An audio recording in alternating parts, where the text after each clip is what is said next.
ఒకవేళ తహసీల్దార్ దగ్గర తప్పు జరిగిందని మీరు భావించినట్టయితే ఆర్డీఓకు అప్లికేషన్ చేసుకోవచ్చు. ఆర్డీఓ దగ్గర విచారించి జిల్లా కలెక్టర్ గారిని సాధారణంగా మన సర్పంచ్ల మధ్య స్వాగతం పలుకుదాం. Welcome sir.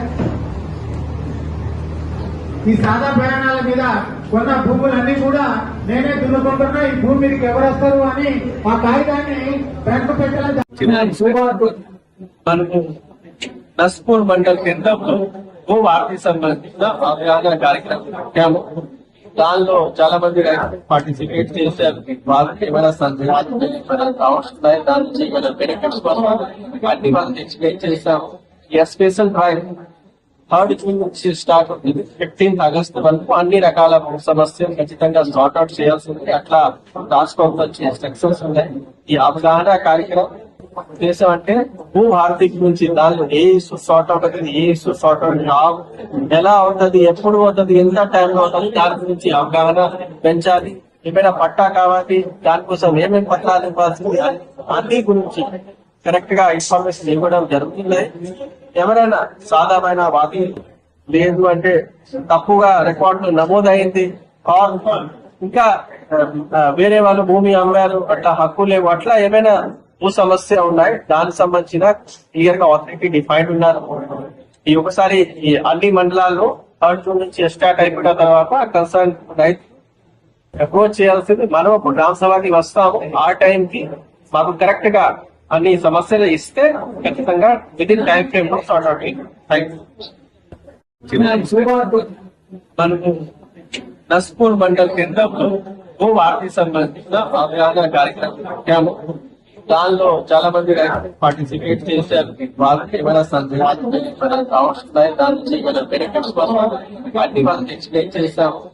Special drive 3rd June నుంచి స్టార్ట్ అవుతుంది. 15th ఆగస్ట్ వరకు అన్ని రకాల సమస్యలు ఖచ్చితంగా సార్ట్ అవుట్ చేయాల్సింది. అట్లా రాసుకోవాల్సిన ఇన్స్ట్రక్షన్స్ ఉన్నాయి. ఈ అవగాహన కార్యక్రమం ఉద్దేశం అంటే భూ ఆర్థిక నుంచి దానిలో ఏ ఇష్యూ సార్ట్ అవుట్ అవుతుంది, ఏ ఇష్యూ సార్ట్ అవుట్ ఎలా అవుతుంది, ఎప్పుడు అవుతుంది, ఎంత టైం అవుతుంది, దాని గురించి అవగాహన పెంచాలి. ఏమైనా పట్టా కావాలి, దానికోసం ఏమేమి పత్రాలు ఇవ్వాల్సింది, అన్ని గురించి కరెక్ట్ గా ఇన్ఫర్మేషన్ ఇవ్వడం జరుగుతుంది. ఎవరైనా సాధారణ వాటి లేదు అంటే తప్పుగా రికార్డులు నమోదైంది, ఇంకా వేరే వాళ్ళు భూమి అమ్మారు, అట్లా హక్కు లేవు, అట్లా ఏమైనా భూ సమస్య ఉన్నాయి, దానికి సంబంధించిన క్లియర్ గా ఆథరిటీ డిఫైన్డ్ ఉన్నారు. ఈ ఒకసారి ఈ అన్ని మండలాల్లో 3rd జూన్ నుంచి స్టార్ట్ అయిపోయిన తర్వాత కన్సర్న్ రైతు అప్రోచ్ చేయాల్సింది. మనం గ్రామ సభకి వస్తాము, ఆ టైం కి మాకు కరెక్ట్ గా అన్ని సమస్యలు ఇస్తే. చీకటి రామూర్తి. భూభారతి కార్యక్రమం చాలా మంచి కార్యక్రమంగా రైతులు అనుకుంటున్నారు. ఈ కార్యక్రమం ఉద్దేశం కూడా మంచి రైతులకు మేలు చేయాలని మన ప్రభుత్వం సంకల్పించింది. ఈ సంకల్పం నెరవేరుస్తుందని రైతులందరూ కోరుకుంటున్నారు. దయచేసి ప్రభుత్వం మంచి చేస్తుందని రైతులందరూ అనుకుంటున్నారు, చేయాలని మా ఉద్దేశం. నా పేరు చీకటి రామూర్తి. చేసిన రైతులు, రైతు సోదరిమణులు,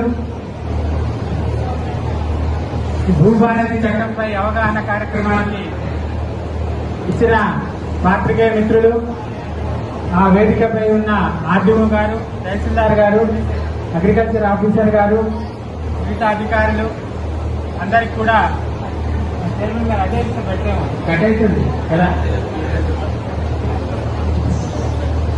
అందరూ ఈ భూభారతి చట్టం గురించి వినడానికి చాలా కుతూహలంగా ఉన్నట్టు అనిపిస్తుంది.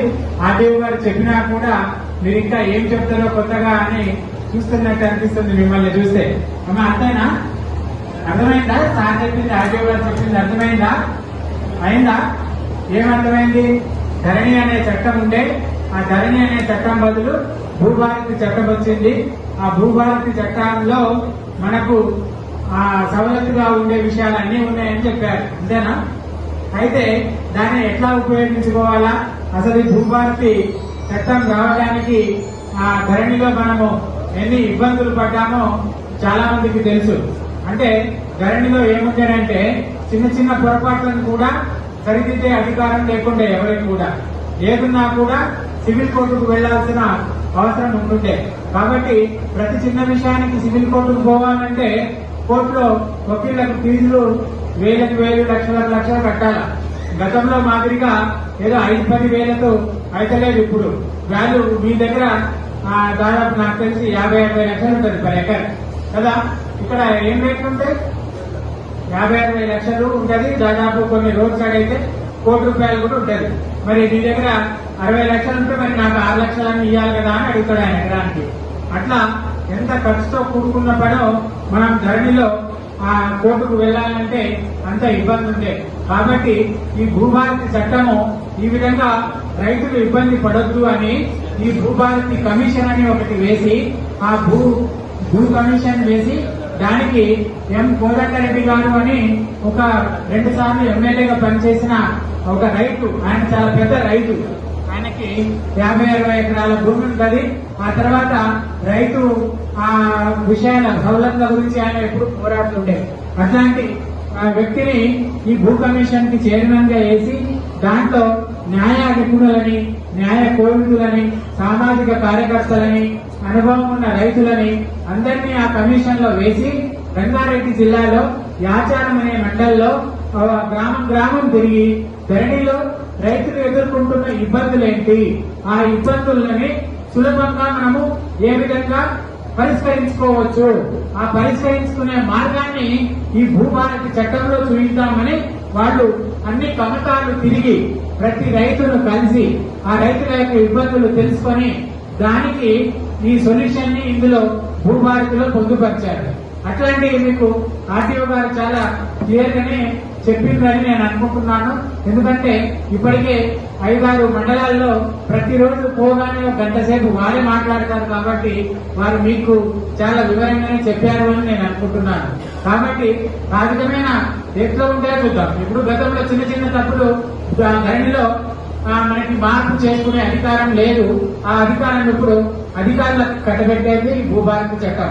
అదే కాకుండా ఎవరైనా మోసపూరితంగా ప్రభుత్వ భూములని, ఇప్పుడు నస్పూర్లో అట్లా అయితేనే ఉంటాయి నాకు తెలిసి, ప్రభుత్వ భూములని వాళ్ళ పేరు మీద రాయించుకుంటారు. లేకపోతే ఈ భూదాన్ భూములని, లేకపోతే ఇతరత్ర సీలింగ్ భూములని సీలింగ్ పట్టేదారు పేరు మీద కంటిన్యూ చేయడానికి అట్లా తప్పు చేసిన ఆ అధికారులని, కావాలని తప్పు చేసిన అధికారులని శిక్షించే అధికారం కూడా ఈ చట్టంలో ఉంది. ఒకవేళ అనుకోకుండా చేయకూడని పని చేస్తే, అనుకోకుండా జరిగితే, తప్పు జరిగితే దాన్ని సరి చేసుకునే అధికారం ఉంది. కావాలని చేస్తే శిక్షించే అధికారం కూడా ఈ భూభారతి చట్టంలో ఉంది. అట్లాగే మనం ముగ్గురులో మళ్ళీ పంచాయతీ అవుతుంది. సరిగా భాగాలు కాలే కదా, సరిగా భాగాలు కాలే, మాకు సరైన న్యాయం జరగాలి. మళ్ళీ మనం న్యాయం కొరకు అప్పుడు ధరణిలోనైతే సివిల్ కోర్టుకు పోవాల్సి ఉండే. సివిల్ కోర్టు సంగతి చెప్పాను. ఇది 30 అవుతుంది, 30/1 ఒకటి సెపరేట్ అయిపోతుంది. ఆ ఏరియా కూడా తెలుస్తుంది. సో అక్కడ ఎవరు కొన్నారు, అక్కడ ఎవరు అమ్మారు, అట్లా కూడా రైతులకి చాలా లాభం జరుగుతుంది. దాని తర్వాత ఇష్యూ ఉన్నాయి. ఈ రోజే ఒకరు వచ్చారు, మా చిన్న అంటే గురించి ఇనాగ్రేషన్ చేయడం జరిగింది. సో మనకి ఏంటంటే ప్రతి మండలంలో కూడా ఈ అవగాహన కార్యక్రమాలు చేయమని మనకి ఆదేశాలు ఇవ్వడంతో ఈరోజు మనము నర్సాపూర్ రైతు వేదికలో ఈ భూభారతి చట్టంలో అవగాహన కార్యక్రమాలు మనం నిర్వహించుకుంటున్నాం. మన ఆర్టీఓ గారు చాలా విపులంగా చెప్పారు చట్టం గురించి. దాంట్లో ఉన్న విషయాలన్నీ కూడా మీరు ఏమైనా ఇబ్బందులు ఉంటే మీరు ఎలా అప్లై చేసుకోవాలి, గత చట్టంలో ఈ చట్టంకి ఏమైనా వ్యత్యాసం ఉందో అవన్నీ కూడా మీకు చాలా విపులంగా వివరించడం జరిగింది. సో రైతు సోదరులందరూ కూడా మీకు ఏవైతే ఇబ్బందులు ఉన్నాయో ఈ చట్టంలో, అంతకుముందు చట్టంలో ఏముంది ధరలో, ఇప్పుడు మీకు ఏమేమి కావాలో అవన్నీ కూడా మీరు నోట్ చేసుకొని సాధించారు. 2nd జూన్ తర్వాత ఇవన్నీ కూడా మేము పరిష్కరిస్తామని చెప్పేస్తున్నారు. కాబట్టి మీరందరూ కూడా మీ ఎంఆర్ఓ ఆఫీస్లో కానీ, ఆర్ఐఎల్ కానీ, ఆర్డీఓ లెవెల్లో కానీ మీకు ఎక్కడ అందుబాటులో ఉంటే వాళ్ళకి మీ యొక్క అర్జీని వాళ్ళకి పెట్టుకుంటే సాధారణ ఎక్స్పెక్ట్ చేస్తాను. ఇంకొక ఒక ముఖ్యమైన విషయం ఏంటంటే వ్యవసాయ పరంగా చెప్పాల్సింది, మన మంచిర్యాల కాన్స్టిట్యున్సీలో అంటే రేణుసాగర్ గారు కాన్స్టిట్యున్సీలో మనమందరం కూడా మొక్కజొన్న కొనుగోలు కేంద్రాలు మనము స్టార్ట్ చేశాం.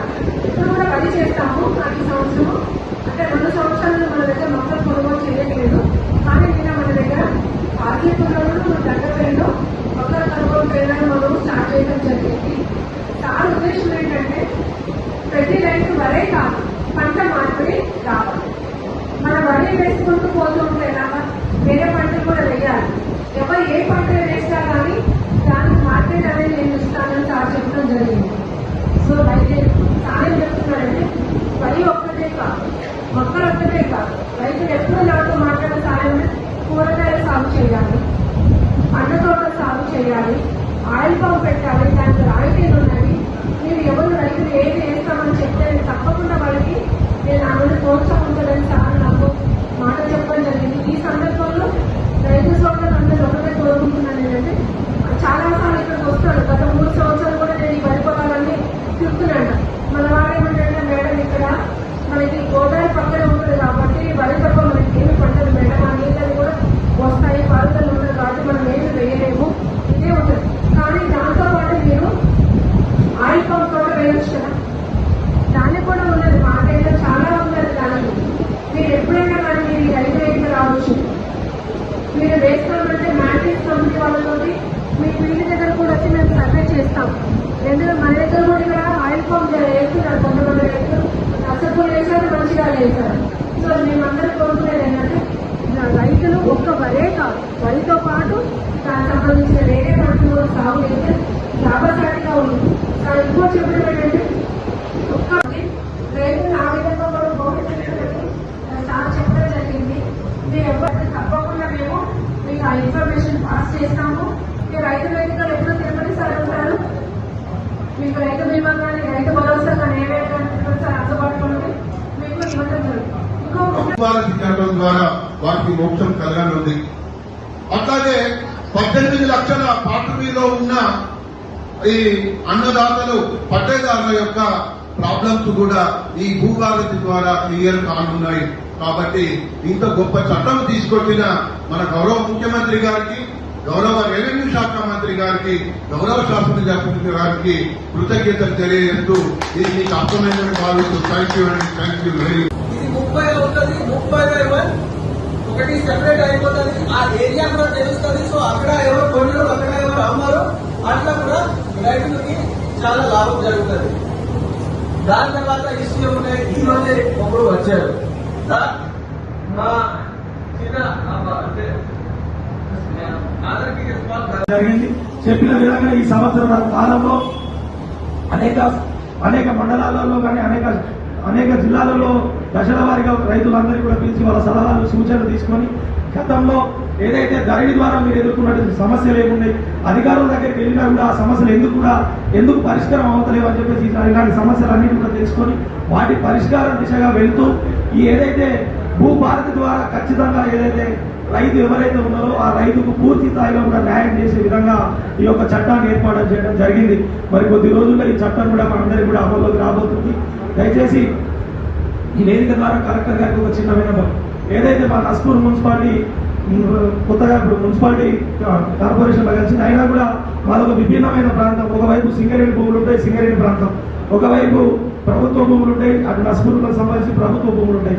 ఏదైతే మధ్యలో ఉన్నటువంటి సింగపూర్, తాళ్ళపల్లి, సీతారాంపల్లి, నస్పూర్కు సంబంధించి ఇవి మాత్రమే పూర్తి స్థాయిలో అగ్రికల్చర్ ఉండేది. అందులో కూడా ఓసీ పడడం వల్ల సింగపూర్, తాళ్ళపల్లిలో కూడా అక్కడ అగ్రికల్చర్ నడవట్లేదు. ఏమైనా అగ్రికల్చర్ నడుస్తుందంటే మా సీతారాంపల్లి, అదేవిధంగా నస్పూర్లో కొంతవరకు అగ్రికల్చర్ నడుస్తుంది సార్. చాలా వరకు ఇక్కడ ఉన్నటువంటి రైతులు కానీ, అదేవిధంగా గ్రామాల్లో ఉన్నటువంటి ఇల్లాడుగు స్థలాలను కానీ, అదేవిధంగా ఏదైతే అగ్రికల్చర్ ఇంతకుముందు సార్ చెప్పినట్టు సాదా బయనం ద్వారా కానీ అప్పట్లో గతంలో అప్పుడు ఉన్నటువంటి నీతి నిజాయితీ వల్ల పెద్ద మనుషులు రాసిచ్చిన పేపర్ ద్వారా జరిగేది. కానీ ఏదైతే ఈ ధరణి చట్టం వచ్చిందో చాలా వరకు రైతులు చాలా ఇబ్బందులు పడ్డారు. మేము ఎన్నిసార్లు ఎంఆర్ఓ చుట్టూ తిరిగినా, ఏ ఆఫీసుల చుట్టూ తిరిగినా కూడా వాళ్ళ సమస్యలు పూర్తిగా సమస్యలు పరిష్కారం కాలేదు. చాలా వరకు కూడా పొందే లాభాలు కొంతమంది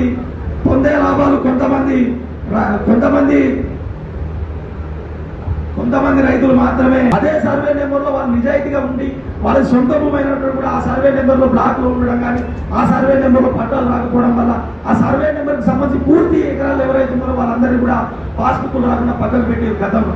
దయచేసి ఈ చట్టం ద్వారా ఖచ్చితంగా మా ప్రాంతంలో ఉన్నటువంటి సీతారాంపల్లి కానీ, నస్పూర్ కానీ ఎవరైతే ఈ సమస్యలు ఉన్నాయో ఖచ్చితంగా ఈ చట్టం ద్వారా ఈ సమస్యలకు పరిష్కారం దొరుకుతుందని ఆశిస్తూ మరి ఈనాటి కార్యక్రమానికి గౌరవ అతిథి